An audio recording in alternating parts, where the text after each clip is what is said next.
Everyone, स्वागत है आपके अपनी इस YouTube channel Vidyakul teaching centre में। दोस्तों, आज के इस सेशन में हम लोग 10th क्लास के फिजिक्स के चैप्टर 5 यानी विद्युत धारा का चुंबकीय प्रभाव का जो मेन VBI ऑब्जेक्टिव क्वेश्चन है उसके बारे में जानने वाले हैं। दोस्तों, इसके पिछले वीडियो में मैंने 10th क्लास के फिजिक्स, केमिस्ट्री, बायोलॉजी और बहुत से सब्जेक्ट को 10th और 12th क्लास के क्रैश कोर्स को स्टार्ट कर दिया है। यदि आप उस वीडियो को अभी तक नहीं देख पाए तो प्लेलिस्ट में उसका वीडियो जाकर देख सकते हैं। तो दोस्तों, आज का हमारा सेशन है कि चैप्टर 5 जो है फिजिक्स का, भौतिकी विज्ञान का जो चैप्टर 5 है उसके जितने भी ऑब्जेक्टिव क्वेश्चंस हैं आपको आज के सेशन में मिलने वाले हैं। तो दोस्तों, आज के इस वीडियो को स्टार्ट करते हैं। तो इस चैप्टर में आपको चुंबक से संबंधित मतलब विद्युत धारा के द्वारा जो चुंबक उत्पन्न होता है, चुंबकीय क्षेत्र उत्पन्न होता है, उसी चुंबक के बारे में आपको ज़्यादातर पढ़ना है इस चैप्टर में। तो उसके जो मेन जो ऑब्जेक्टिव क्वेश्चन है जो दरअसल बार बार पूछे जाते हैं उनको आज हम लोग देखने वाले हैं। तो उसका फर्स्ट क्वेश्चन है कि चुंबक का प्रभाव जितने क्षेत्र में पाया जाता है उसे क्या कहते हैं। मान लीजिए मेरे पास ये कोई चुंबक है ना, और इसका जो प्रभाव है, ये कोई चुंबक है ना, इसका जो प्रभाव है, इफेक्ट इतना एरिया तक मिल रहा है ना, इतना एरिया तक, मतलब कि यह जो एरिया है बाउंडेड गोल, इस एरिया के ऊपर अगर कोई लोहे जैसी वस्तु आती है तो चुंबक क्या करता है, उसको अटैक कर लेता है, मतलब खींच लेता है, अट्रैक्ट कर लेता है, आकर्षित कर लेता है। तो वह जो क्षेत्र होता है उसको क्या बोलते हैं, विद्युतीय क्षेत्र बोलते हैं, या चुंबकीय क्षेत्र बोलते हैं, या विद्युतीय बल बोलते हैं, या इनमें से कोई नहीं बोलते हैं। तो चुंबक का क्षेत्र प्रभाव जितने क्षेत्र तक पाया जाता है उसको हम लोग चुंबकीय क्षेत्र के नाम से जानते हैं। उसको हम लोग किस नाम से जानते हैं, तो चुंबकीय क्षेत्र के नाम से जानते हैं। मैग्नेटिक फील्ड जिसको बोलते हैं इंग्लिश में, है ना, चुंबकीय क्षेत्र के नाम से जानते हैं। तो हमारा जो करेक्ट ऑप्शन होगा ऑप्शन बी सही होगा। चुंबक का प्रभाव जितने क्षेत्र में पाया जाएगा उसको हम लोग चुंबकीय क्षेत्र के नाम से जानते हैं।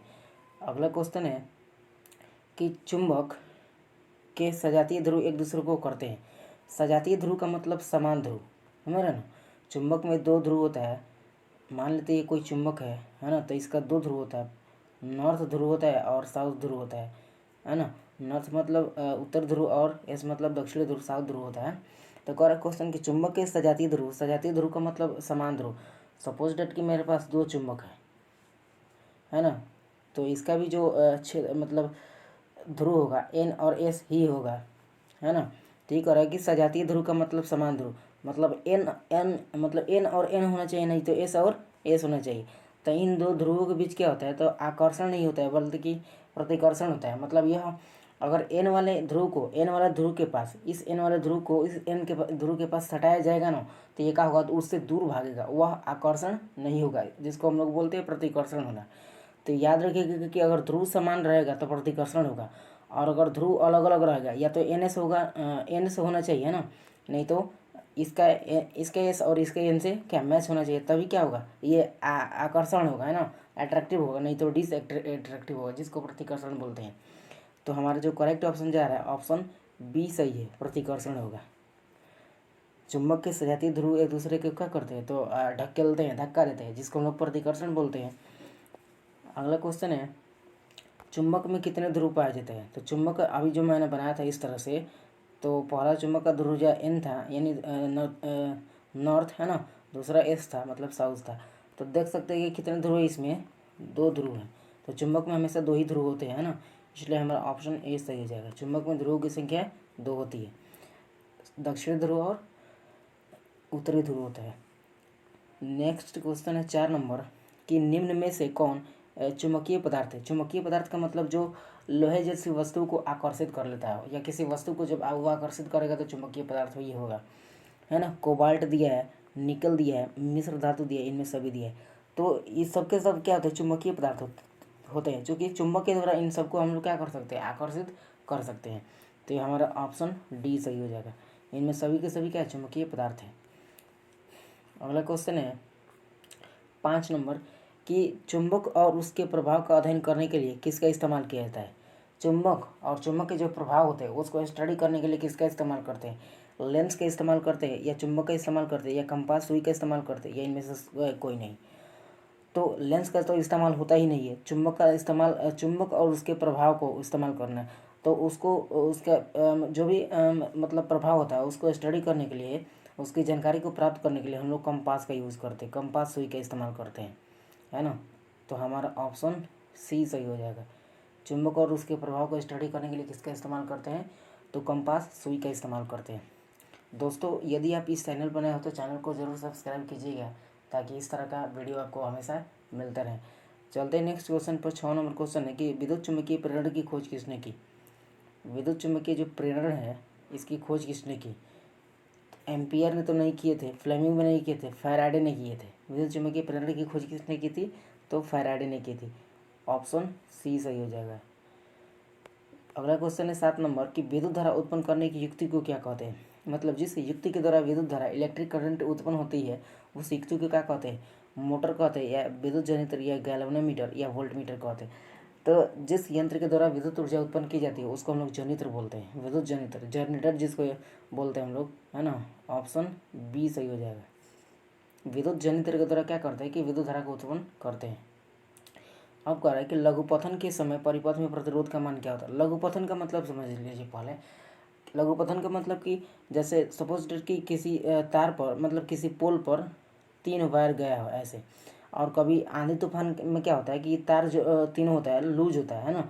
तो क्या होता है ये मतलब इधर उधर ऐसा मूवमेंट करते रहता है। तो ये तार जो होता है ये वाला कभी आकर इसमें सट जाता है ना। जिसके कारण ना सटने के कारण इसमें परिपथ में तो बहुत धारा बहुत अधिक धारा रहता है, और सटने के कारण क्या होता है कि बहुत तेज़ी से क्या लुटी जिसको बोलते हैं आग उत्पन्न हो जाता है, जिसको लघुपतन कहते हैं। तो उस समय कह रहा है कि लघुपतन के समय परिपथ में प्रतिरोध का मान क्या होता है। प्रतिरोध मतलब रोकने की जो क्षमता होती है उसका मान क्या होता है, बहुत अधिक होता है कि बहुत कम होता है, या शून्य होता है, या इनमें से कोई नहीं। तो उस समय लघुपतन के समय शॉर्ट सर्किट के समय परिपथ में जो प्रतिरोध का मान होता है वह 0 होता है ना। परिपथ में प्रतिरोध का मान क्या होता है, 0 होता है, लघुपतन के समय शून्य होता है। इसलिए हमारा ऑप्शन सी सही हो जाएगा। अगर प्रतिरोध का मान अधिक होता तो नहीं मतलब वो आग नहीं पकड़ता उसमें, लेकिन प्रतिरोध का मान 0 होता है, इसलिए क्या होता है उसमें तुरंत आग लग जाता है। तो हमारा ऑप्शन सी सही हो जाएगा। चलते हैं नेक्स्ट क्वेश्चन पर। 9 नंबर क्वेश्चन है कि अर्थ वायर को किस रंग के विद्युत रोधी पदार्थ से ढका होता है। अर्थ वायर जो होता है, अर्थ वायर मतलब जो हम लोग अर्थिंग जिसको बोलते हैं, उसको उसका जो परत होता है उसको किस रंग के विद्युत रोधी पदार्थ से ढका होता है। तो वह जो अर्थ वायर होता है उसको हम लोग ऑप्शन में दिया देखते हैं कि हरे रंग से, या लाल रंग से, या फिर काला रंग से, या पीला रंग से। तो अर्थ वायर जो होता है हमेशा उसको ग्रीन कलर से क्या किया जाता है, पेंट किया, मतलब ग्रीन पदार्थ का क्या होता है, वह एक विद्युत रोधी पदार्थ होता है। ग्रीन रंग का विद्युत रोधी परत होता है। तो याद रखिए कि अर्थ वायर का रंग कैसा होता है, तो वो हरे रंग के विद्युत रोधी पदार्थ से क्या होता है, ढका होता है ना। अगला क्वेश्चन है कि निम्न में कौन 5 एम्पीयर से चलने वाले उपकरण है। 5 एम्पीयर से चलने वाले कुछ उपकरणों के नाम है ना। बल्ब दिया है, पंखा दिया है, ट्यूब दिया है, या इनमें से सभी। तो ये सभी के सभी 5 एम्पीयर से चलने वाले उपकरण होते हैं, है ना। कुछ 15 एम्पीयर से भी चलने वाले उपकरण होते हैं, जैसे हो गया आपका फ्रिज, कूलर, वॉशिंग मशीन, है ना। ये जितने भी अभी नाम लिया ये सबके सब 15 एम्पीयर से चलने वाले उपकरण होते हैं। लेकिन क्वेश्चन में पूछा 5 एम्पीयर, तो 5 एम्पीयर से हम लोग बल्ब जलाते हैं, है ना। बल्ब जलाते हैं, फ़ैन मतलब पंखा को भी चलाते हैं, है ना। इसके अलावा ट्यूब को भी क्या करते हैं, 5 एम्पीयर के द्वारा ही हम लोग यूज़ करते हैं। तो हमारा करेक्ट ऑप्शन जो बनता है ऑप्शन डी। चलते हैं नेक्स्ट क्वेश्चन पर। 11 नंबर कि विद्युत ऊर्जा को यांत्रिक ऊर्जा में बदलने के लिए किस उपयोग में लाया जाता है क्या। कहने का मतलब विद्युत ऊर्जा जो होता है उसको यांत्रिक ऊर्जा, मैकेनिकल एनर्जी में जब कन्वर्ट कर दिया जाता है, तो उस मैकेनिकल एनर्जी में कन्वर्ट करने के लिए किसका इस्तेमाल करते हैं, विद्युत मोटर का इस्तेमाल करते हैं, या जनरेटर का, या टीवी, या आर्मेचर का। तो आर्मेचर टीवी तो होगा नहीं, और जनरेटर के द्वारा हम क्या करते हैं, विद्युत ऊर्जा की उत्पत्ति करते हैं, है ना। लेकिन ये कह रहा है कि विद्युत ऊर्जा को यांत्रिक ऊर्जा में जब बदल दिया जाता है तो ये किस युक्ति के द्वारा होता है। तो यह जो हमारा युक्ति होता है वो हमारा मोटर होता है ना। मोटर के द्वारा ही क्या करते हैं कि विद्युत ऊर्जा को यांत्रिक ऊर्जा में, मैकेनिकल एनर्जी में बदल दिया जाता है। तो हमारा जो करेक्ट ऑप्शन होगा ऑप्शन ए सही होगा। अगला क्वेश्चन है 12 नंबर कि अस्थाई चुंबक बनाने के लिए किसका इस्तेमाल करते हैं। अस्थाई चुंबक, है ना, परमानेंट जो मैग्नेट होता है उसको बनाने के लिए, उसको प्रोड्यूस करने के लिए किसका इस्तेमाल किया जाता है, कोबाल्ट, इस्पात, या लोहा, इनमें से कोई नहीं। तो जो अस्थाई चुंबक होता है उसको बनाने के लिए हम लोग इस्पात का इस्तेमाल करते हैं, है ना, इस्पात। अस्थायी चुंबक बनाने के लिए किस का इस्तेमाल करते हैं? इस्पात का। तो हमारा करेक्ट ऑप्शन बी सही हो जाएगा। अस्थायी चुंबक बनाने के लिए मतलब इस्पात का इस्तेमाल करते हैं।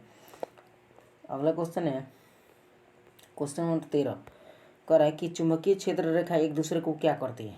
चुंबकीय क्षेत्र रेखा है, देखिए जैसे कि मैंने आपको चुंबक बनाया था इस तरह से, है ना, ये वाला एन है और ये वाला एस है। तो इसकी जो क्षेत्र रेखाएं होती है, कहने का मतलब कि जो क्षेत्र रेखाएं होती है वह उत्तरी ध्रुव से निकल कर और दक्षिण ध्रुव में ऐसे प्रवेश करती है इस तरह से, है ना। तो ये चुंबकीय क्षेत्र रेखाएं होती है ना, यह एक दूसरे को क्या करती है? कभी नहीं काटती है। अभी तो चित्र में आप देख रहे हैं, इस चित्र में देख रहे हैं कि चुंबकीय क्षेत्र रेखा इसमें क्या की है? एक दूसरे को काट दी। लेकिन रियल में आप देखिएगा, जैसे जैसे आपको स्क्रीन पर दिखाई दे, थंबनेल में देखे होंगे कि चुंबक के द्वारा जितनी भी क्षेत्र रेखाएं निकली होती है वह एक दूसरे को कभी नहीं काटती है। अगर काट देंगी तो दो क्षेत्र बनेगा, जो कि ये संभव नहीं है। एक ही चुंबक के द्वारा दो क्षेत्र रेखा संभव नहीं है ना। इसलिए क्या करती है कि चुंबकीय क्षेत्र रेखा जितनी भी होती है एक दूसरे को कभी नहीं काटती। ऑप्शन में दिया कि विशेष परिस्थिति में काटती है, तो इसका कोई भी विशेष परिस्थिति हो वह हमेशा क्या करती है? नहीं काटती है। दूसरा में दिया है कभी नहीं काटती है, नहीं काटती है, या इनमें से कोई नहीं। तो क्या करती है कि कभी मतलब जितने भी चुंबकीय क्षेत्र रेखाएं उत्पन्न होता है वह एक दूसरे को कभी नहीं काटती है। तो हमारा ऑप्शन सी सही हो जाएगा, करेक्ट ऑप्शन सी। अगला क्वेश्चन है 14 नंबर, कि यदि तार की फेरों की संख्या अधिक होती तो चुंबकत्व क्या होगा? तो देखिएगा दोस्तों, अगर परिनालिका पे, ये जाहिर सी बात है परिनालिका से क्वेश्चन पूछा गया है कि अगर परिनालिका पर फेरों की संख्या अधिक होगी तो चुंबकत्व का मान अधिक होगा, है ना। मतलब कि परिनालिका पर अगर फेरों की संख्या, तार की फेरों की संख्या अधिक होगी तो चुंबक का जो प्रभाव होगा, चुंबकीय क्षेत्र, वह क्या होगा? अधिक होगा, है ना। और फेरों की संख्या अगर कम रहेगी तो जो चुंबकत्व होगा, मतलब चुंबक का प्रभाव होगा, चुंबकीय क्षेत्र जो होगा वह कम होगा। तो हमारा ऑप्शन करेक्ट क्या होगा? ऑप्शन ए सही हो जाएगा। चुंबक में यदि तार परिनालिका पर यदि तार की फेरों की संख्या अधिक हो तो चुंबकत्व अधिक होगा, कम रहेगा तो कम होगा। क्वेश्चन नंबर 15 है कि फ्लेमिंग के दक्षिण हस्त नियम में अंगूठा किस दिशा को संकेत करता है? दक्षिण हस्त नियम में अंगूठा किस दिशा को संकेत करता है? तो मोशन की दिशा को संकेत करता है, मतलब गति की दिशा को क्या करता है? संकेत करता है, मोशन की दिशा के। फ्लेमिंग के दक्षिण हस्त नियम में अंगूठा किस दिशा को संकेत करता है? तो गति की दिशा को संकेत करता है। ऑप्शन बी सही हो जाएगा। नेक्स्ट क्वेश्चन है 16 नंबर, कि फ्यूज किस तार के साथ जोड़ा जाता है? फ्यूज जो हम लोग परिपथ में, हमारे घरेलू उपकरणों को बचाने के लिए जो फ्यूज का इस्तेमाल करते हैं परिपथ में, वह किस तार में जोड़ा होता है? क्या गर्म तार में जोड़ा जाता है? गर्म तार का मतलब जो रेड कलर से दिखाया जाता है उसमें जोड़ा जाता है, या ठंडा तार में जोड़ा जाता है, या न्यूट्रल तार में जोड़ा जाता है? इनमें से कोई नहीं। तो फ्यूज को हमें से क्या करते हैं कि जो हॉट वायर होता है ना, हॉट वायर मतलब गर्म तार, जिसको हम लोग रेड कलर के द्वारा निरूपित करते हैं, वह क्या होता है? उसी में हम लोग फ्यूज का इस्तेमाल, मतलब उसी में फ्यूज को जोड़ दिया जाता है। तो हमारा जो करेक्ट ऑप्शन बनना है ऑप्शन ए सही हो जाएगा, है ना। फ्यूज तार को किस तार में जोड़ा जाता है? तो हॉट वायर में जोड़ा जाता है, मतलब लाल जो कलर से होता है उसमें जोड़ा जाता है। अगला क्वेश्चन है 17 नंबर, कि चुंबक बनाने के लिए किसका इस्तेमाल करते हैं? तो चुंबक बनाने के लिए ऑप्शन में दिया पीतल का इस्तेमाल करते हैं, कि नरम लोहा का, या चांदी, या इस्पात का। तो देखिए चुंबक बनाने के लिए हम लोग नरम लोहा का इस्तेमाल करते हैं, है ना। नरम लोहा, ये वाला जो ऑप्शन बी सही होगा। चुंबक बनाने के लिए किसका इस्तेमाल करते हैं? तो नरम लोहा का उपयोग करते हैं। क्वेश्चन नंबर 17 है कि विद्युत जनित्र का सिद्धांत आधारित है, मतलब विद्युत जनित्र जो होता है किस सिद्धांत पर काम करता है? तो ऑप्शन में दिया है धारा के ऊष्मीय प्रभाव के पर, या विद्युत चुंबकीय प्रेरण पर, या दोनों पर, या इनमें से कोई नहीं। तो विद्युत जनित्र जो होता है ना, विद्युत धारा के विद्युत चुंबकीय प्रेरण के सिद्धांत पर क्या करता है? काम करता है। तो हमारा करेक्ट ऑप्शन बी सही हो जाएगा। जनित्र जो होता है विद्युत चुंबकीय प्रेरण के सिद्धांत पर क्या करते हैं? वर्क करते हैं, काम करते हैं, है ना, जनरेट होता है। क्वेश्चन नंबर 19 है फ्यूज, विद्युत फ्यूज किस पर आधारित है? विद्युत फ्यूज जो होता है किस पे आधारित होता है? विद्युत धारा के ऊष्मीय प्रभाव पर, या चुंबकीय प्रभाव पर, या धारा के विद्युत चुंबकीय प्रभाव पर, या इनमें से कोई नहीं। तो विद्युत फ्यूज जो होता है विद्युत धारा के ऊष्मीय प्रभाव के पर काम करता है ना, विद्युत धारा के ऊष्मीय प्रभाव पर ही काम करता है। तो हमारा करेक्ट ऑप्शन हो जाएगा ऑप्शन ए। विद्युत फ्यूज किस पे काम करता है? तो धारा के ऊष्मीय प्रभाव के ऊपर काम करता है। नेक्स्ट क्वेश्चन है और ये लास्ट क्वेश्चन है, क्वेश्चन नंबर 20 है कि विद्युत परिपथ में फ्यूज जोड़ा जाता है। मतलब विद्युत परिपथ में हम लोग जान लें कि विद्युत परिपथ में फ्यूज को हॉट वायर यानी गर्म तार में जोड़ते हैं, लेकिन किस क्रम में जोड़ा जाता है? सरणी क्रम में जोड़ा जाता है या समांतर क्रम में? मतलब किस तार में जोड़ा जाता है, क्वेश्चन कहने का मतलब है ना। तो अभी जान चुके हैं कि जो विद्युत परिपथ में फ्यूज होता है उसको हम लोग गर्म तार में ही क्या करते हैं, जोड़ देते हैं। और गर्म तार में जोड़ते हैं, सरणी क्रम में जोड़ते हैं, है ना। इसलिए हमारा ऑप्शन डी सही हो जाएगा। तो दोस्तों आज के सेशन यहीं समाप्त करते हैं, लेकिन यदि आप और वीडियो इसी तरह के कंटेंट को पाना चाहते हैं तो हमारे चैनल को ज़रूर सब्सक्राइब करें और अपने साथियों में भी इस वीडियो को शेयर करें ताकि उनका भी मनोबल बना रहे। मिलते हैं नेक्स्ट वीडियो के साथ, तब तक के लिए बाय।